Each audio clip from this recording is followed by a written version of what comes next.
Good evening, future students of Professor Wrench's CI 119. I'm going to give you a reason or some reasons why I think you should join this class and just an overview of my personal experience of this class. So there was many fun parts of this class. Some of the things that I found most enjoyable, we did an HTML assignment where we created our own pages and connected to them to different pages. And I thought that was really interesting and it's something that I've never done before. Another thing that I really liked in this class was the ability to work in groups on topics that we found most interesting. So we didn't have to do one that was selected by the professor. He gave us the ability and the freedom to decide something that we wanted to do and we wanted to learn a little bit more about. And that was really super impactful, and I really enjoyed that. But I think it's important to acknowledge that this class is not all sunshine and rainbows. There were some challenging parts for sure. But one specific instance that I particularly found somewhat challenging was a paper that we had to write about cybersecurity compliance. I think it was around 2,000 words, and a lot of it was self-taught. But I think a lot of that self-taught aspect was due to my decision to make my paper really in-depth. Honestly, I don't expect it to be an issue for a lot of other people. It was just something that I personally encountered, so I think it was worth mentioning. Before taking this class, I thought cybersecurity was a relatively minor issue that really only attacked companies and then certain people with like high profile or anything like that where they could gain something. I knew it could attack some people, but I thought it was really rare.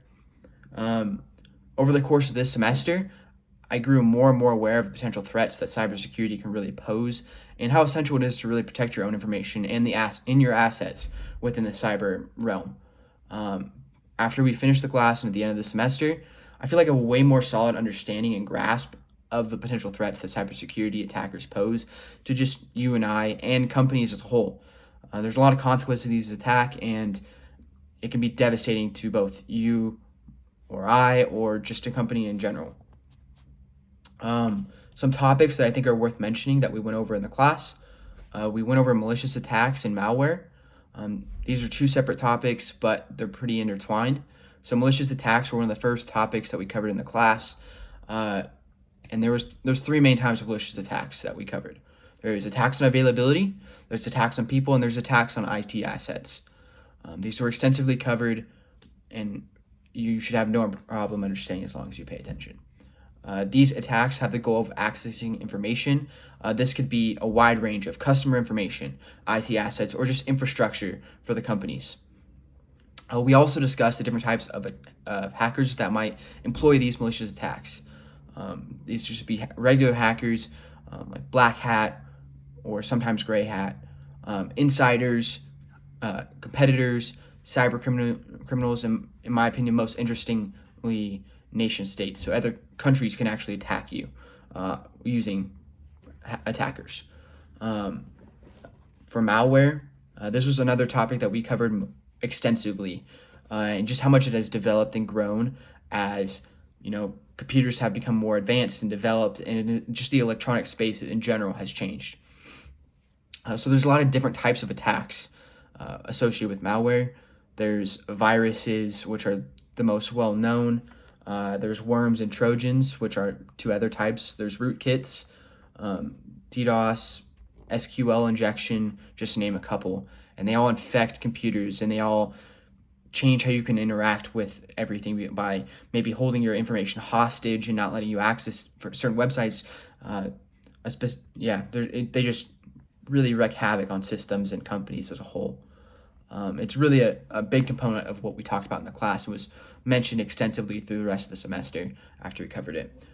Professor Wrench also talked about within this unit how to protect yourself and your assets from these attackers, because that's a big part of malware.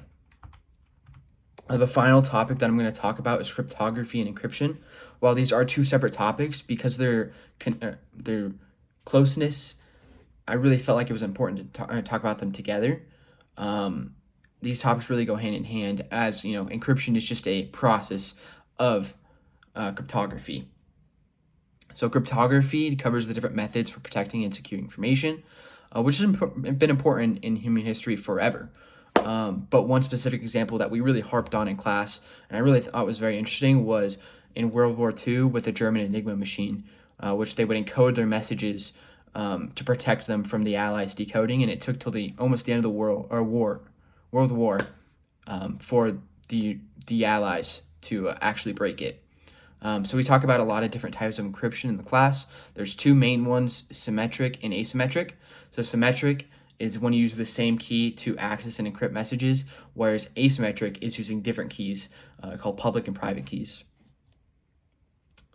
That's pretty much the bulk of the topics that I wanted to cover and talk about. Overall, I really learned a lot from this class. I'm coming out of it way more aware of the potential consequences and threats that cybersecurity poses to both myself and organizations that I might be a part of in the future.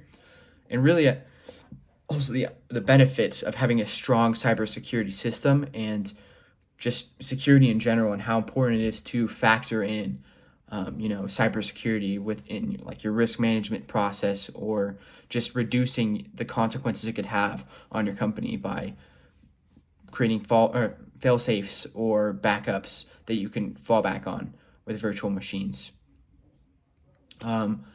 Concluding this semester, I'm way more interested in this topic. It's a lot more interesting to me now that I understand it a little bit better and understand how it can help me in my future career, and then just how I can protect myself in the future. So I think it's really valuable and something that a lot of people should know and learn, especially right now as technology is developing and growing and becoming more impactful in our lives.